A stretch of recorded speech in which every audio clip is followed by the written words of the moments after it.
Yo. Hello, Kinetic Man. Hello, Kinetic Man friend.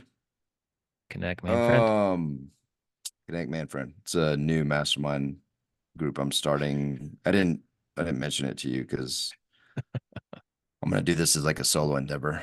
Oh, But yeah, it's called the Kinetic Man Friend Group. a K solo endeavor T mastermind? Is it just gonna be you? TKM. Yeah, the Kinetic Man. So TKMFG. TKMFG. The Kinetic Man Friend Group.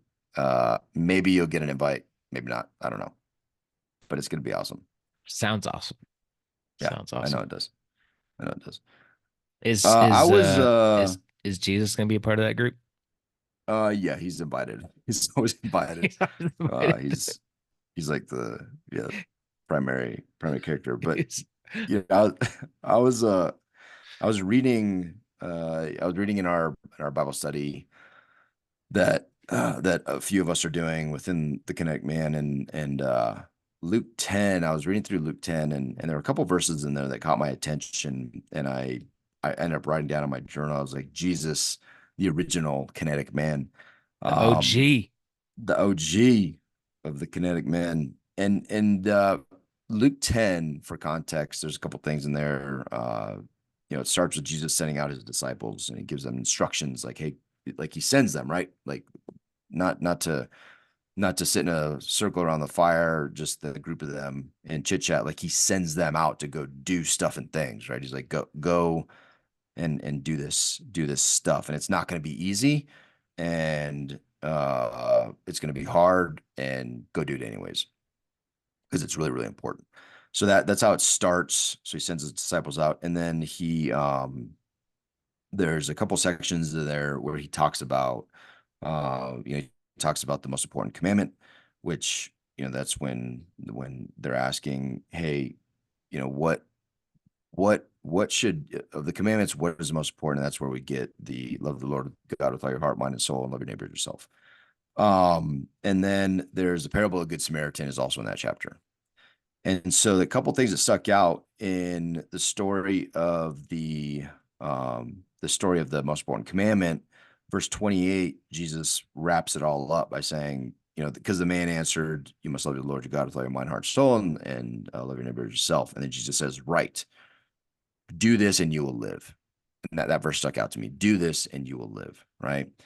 And then the parable of Good Samaritan is next up. And for those not familiar, basically it's a parable that Jesus asks an intriguing question, and it revolves around Samaritan, which back then the Samaritans and the Jews were effectively just hated each other, and there was somebody on the side of the road who was hurt, beat up, whatever was just left, and Jesus goes through a list of people who basically just walked by this guy, just ignored him, right? One was a priest, one was, basically a couple Jewish dudes, and then the Samaritan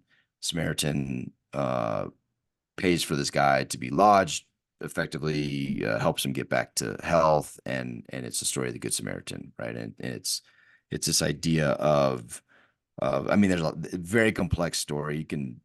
It's you could the onion layers to this story, not only beyond cultural, how you perceive other cultures and being judgmental and all that kind of stuff, but it goes, there's a lot to that story, and I recommend it to anybody, Christian and non-Christian alike. But the point of it is at the end, verse 37, Jesus wraps it all up and said, yes, now go and do the same. Right. And that verse stuck out to me. Yes, go and do the same. And as I was reading through these things, I was like, man, it's fascinating because Jesus, there's a ton of lessons, there's a ton of parables, there's a ton of things to be learned, right? And you could spend a lifetime studying just what he said, but what he also said is go do it. Like go, like this is a great story. It's an onion. There's a lot of layers. You can spend your life analyzing just the story of the Good Samaritan, but the point is now go and do the same, right? Do something about it.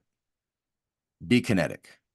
And so it just really, and these are just two examples in myriad others that of Jesus saying, or the Bible specifically saying, go and do these things, right? Like go do something about it. Stop talking about it, go do it.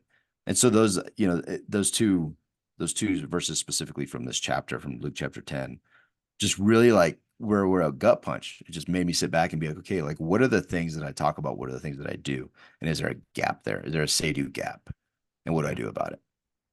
Well, and he also charged his disciples like, go, go and make more disciples, go and do, right?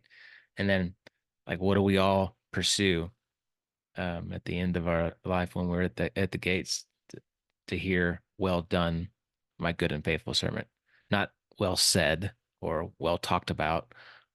Well done means you did something, you took action, right? I think it was Benjamin Franklin who said something along the lines of, well done is better than well said, right? There's a lot of things we can talk about, but if you actually don't do it, like, does it really even matter? And I think that's something that you and I are pretty passionate about with the Kinetic Man, and it's the whole impetus behind it is everything that we say, like, we intend on doing, right? And that was really something that you as Stephen came up with as a part of our culture when we were starting this group is like we need to act out what we said is a priority, right? We need to do what we're talking about. And it's something that was a gap for me at one point in my life. I said, all these areas of my life were a priority. I said that my family was a priority. I said that my health was a priority. I said that my faith was a priority. But I actually wasn't doing any of the stuff that I said was a priority. I wasn't going to the gym. I wasn't working out. I wasn't eating healthy. I wasn't reading the Bible. I wasn't putting my phone away and computer away and spending time with my family. I wasn't taking my wife on dates. I wasn't doing any of these things. Um, and if I continued to do those things, like it was going down a bad, bad road, right? And that was really the reason we started this whole thing, right? Because it was something in our lives that we needed some other men to push us to grow and become better in these areas. So I don't think you can do it yourself. But I love this idea of Jesus being the OG, the kinetic man. It's something that we all need to pursue is like, no kidding, living out our lives and going doing, like being, not just talking about stuff.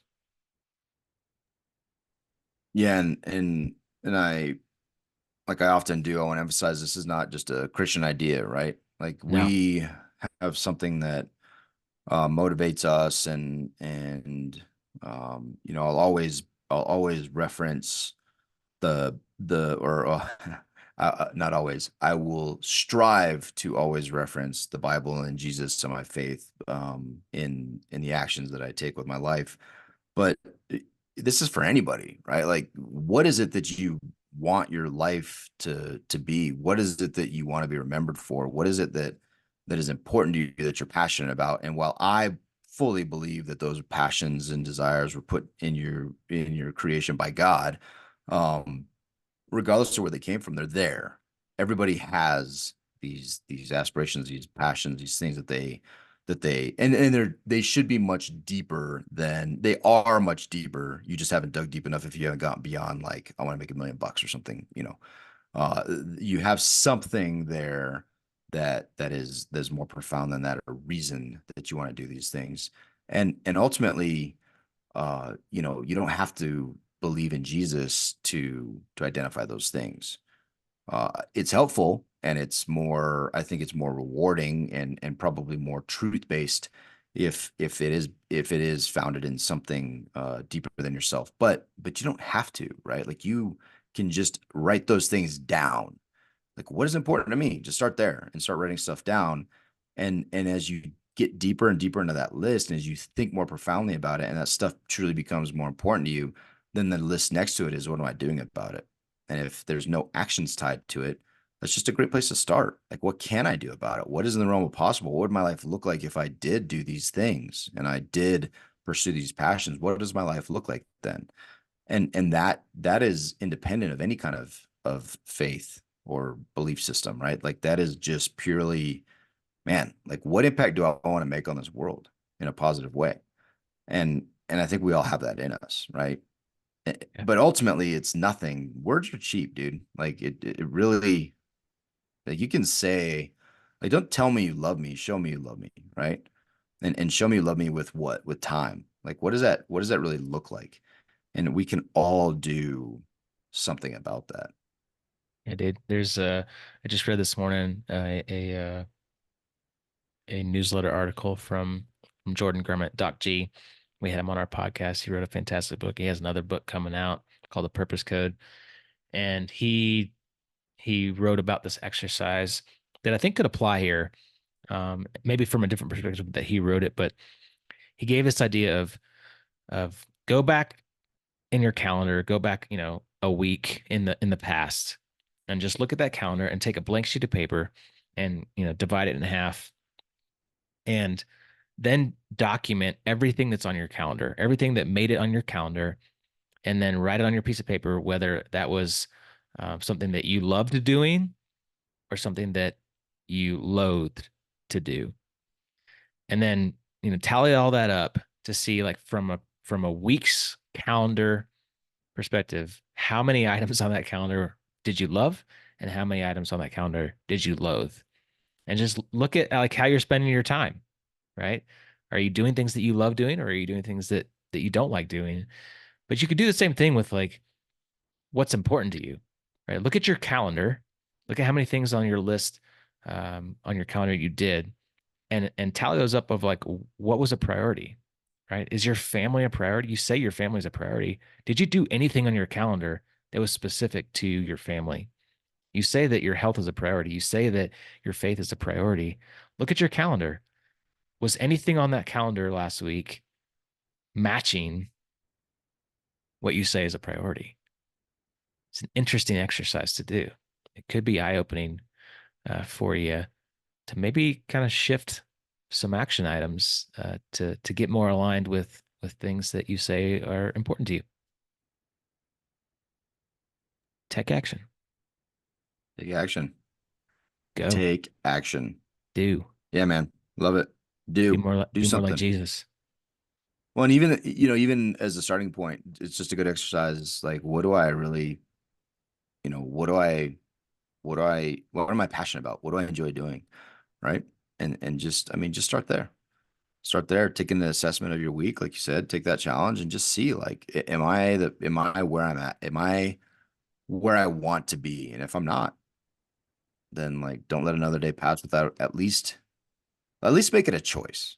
At least give yourself the ability to make a choice about it. Meaning, at least know what it is that you want and then make a choice. And then at least now you're empowered to say, hey, I chose to pursue this thing or I chose not to. And here's why. And that, even that, dude, that's a much better place to start with, or to be, not to start. This is iterative. Like, this is your whole life. So just a great place to be. Well Go get done. it. Do See ya. it. See you.